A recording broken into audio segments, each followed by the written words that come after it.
Salut et bienvenue à cette nouvelle édition du Cola Info. On débute ce matin en Europe avec la 5e journée de Ligue des Champions qui se terminait hier. Le jeune prodige franco-camerounais Quentin N'Djantou a enflammé le Parc des Princes. À seulement 18 ans, le joueur du Paris Saint-Germain a été titularisé par Luis Enrique face à Tottenham, une décision audacieuse qui a payé. N'Djantou a disputé 79 minutes et délivré une passe décisive d'un match que le PSG a dominé de bout en bout, s'imposant sur un score fleuve de 5-3. Une performance solide pour sa première titularisation en C1, prouvant la confiance de son coach et son immense potentiel. Le futur du football est en marche avec ce talent brut. Pensez-vous qu'il deviendra une superstar mondiale et jouera pour le Cameroun ?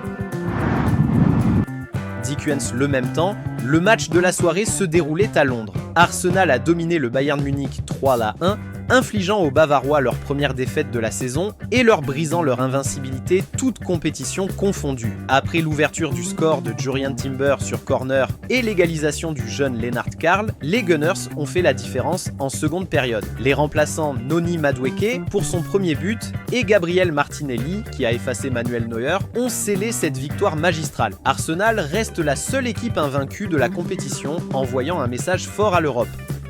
Merci de prendre quelques secondes pour vous abonner et liker pour nous encourager à vous produire ce type de contenu. Dans le reste des matchs, les surprises ont fusé et les favoris ont tremblé. Grosse surprise, Liverpool s'effondre 1-4 à domicile face au PSV Eindhoven, un coup de tonnerre à Anfield. Mbappé a illuminé la soirée avec un quadruplé historique, menant le Real Madrid à une victoire spectaculaire 4-3 contre l'Olympiakos. À Madrid, l'Atlético a arraché un succès 2-1 contre l'Inter grâce à un but de Jiménez dans le temps additionnel, brisant leur série parfaite.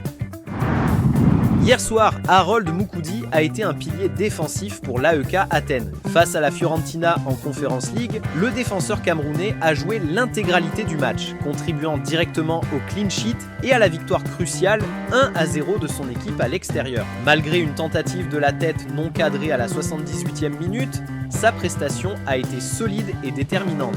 Un vrai rock.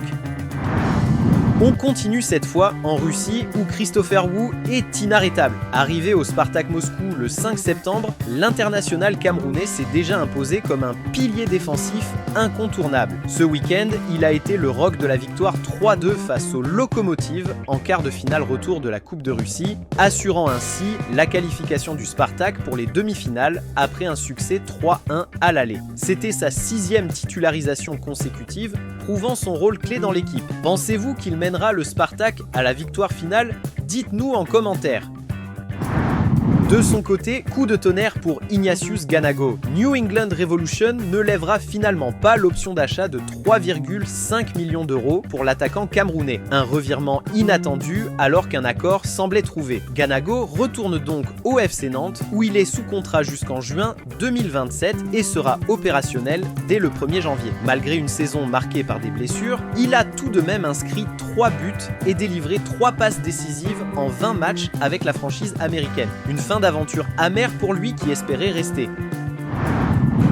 L'attaquant camerounais Léandre Tawamba a récemment brisé le silence, exprimant sa profonde frustration et son amertume concernant sa carrière internationale avec les Lions indomptables. Lors d'une interview pour le podcast Passion Foot Invest, il a affirmé sans détour qu'il n'avait pas pu réaliser ce qu'il aurait voulu pour le Cameroun parce qu'on ne lui a pas donné l'opportunité de s'exprimer. Allant plus loin, Tawamba a déclaré que c'est le Cameroun qui perd dans cette situation, estimant que si son potentiel avait été exploité et s'il avait été en équipe nationale régulièrement, l'équipe serait passée à un autre niveau. Ce témoignage audacieux soulève des questions sur la gestion des effectifs et des talents au sein de la Fédération camerounaise de football.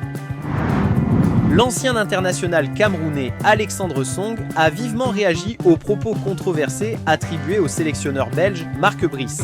impliquant notamment Rigobert Song et d'autres figures du football camerounais. Dans une prise de parole empreinte d'émotion, Alexandre Song a exprimé son mécontentement face à ces sorties qu'il juge inacceptables. Il s'est montré catégorique, déclarant que Marc Brice n'avait pas le droit de le traiter comme ça, et que de tels propos constituaient un manque de respect envers les légendes, citant spécifiquement Rigobert Song et Timothée Atouba, qui ont défendu les couleurs du drapeau camerounais. Pour Alex Song, la défense de ces anciennes icônes n'est pas négociable, et il rappelle que, bien que des divergences d'opinion puissent exister, elles ne doivent jamais se transformer en attaque personnelle. En basketball, le Cameroun affrontait ce matin le Cap-Vert. Ce match du premier tour du groupe A des éliminatoires Zone Afrique de la Coupe du Monde de basketball FIBA 2027, disputé à la salle multidisciplinaire de Rades en Tunisie, a vu le Cap-Vert s'imposer face au Cameroun sur le score final de 82 à 77. Initialement, le Cameroun a pris l'avantage lors du premier quart-temps, 19 à 12, mais le Cap-Vert a riposté avec force dans les deuxième et troisième périodes, 26 à 17 et 27 à 22 respectivement, s'assurant la victoire. Le Cap-Vert a mené durant 21 minutes et 19 secondes contre 15 minutes et 38 secondes pour le Cameroun, réalisant le plus grand écart de 10 points durant la rencontre. Sur le plan des statistiques, le Cap-Vert a démontré une meilleure efficacité globale avec 41% de réussite au tir contre 36% pour le Cameroun. Les leaders au score pour les deux équipes ont été Landry Noko pour le Cameroun et Ivan Almeida pour le Cap-Vert, chacun terminant le match avec 20 points. Le Cameroun devra se relancer dès demain face à Libye, où une victoire est obligatoire pour rester en vie.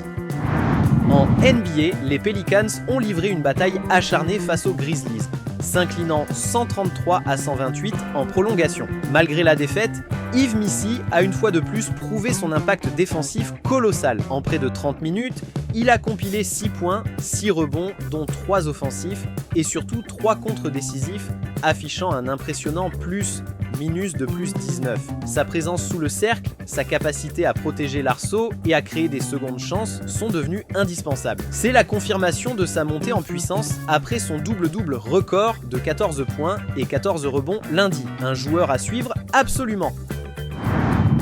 Dans le même temps, les Indiana Pacers se sont inclinés de justesse 97 à 95 face aux Toronto Raptors dans un match serré. Malgré les efforts, les Pacers affichent un bilan difficile de 2 victoires pour 16 défaites cette saison. Pascal Siakam, la pièce maîtresse d'Indiana, continue de porter l'équipe avec des moyennes impressionnantes de 24,8 points, 7,1 rebonds et 4,8 passes décisives par match sur la saison. Une performance solide qui souligne son rôle crucial, même si la victoire échappe encore trop souvent à son équipe. Pensez-vous que Siakam peut inverser la tendance pour les Pacers cette saison? Dites-nous en commentaire.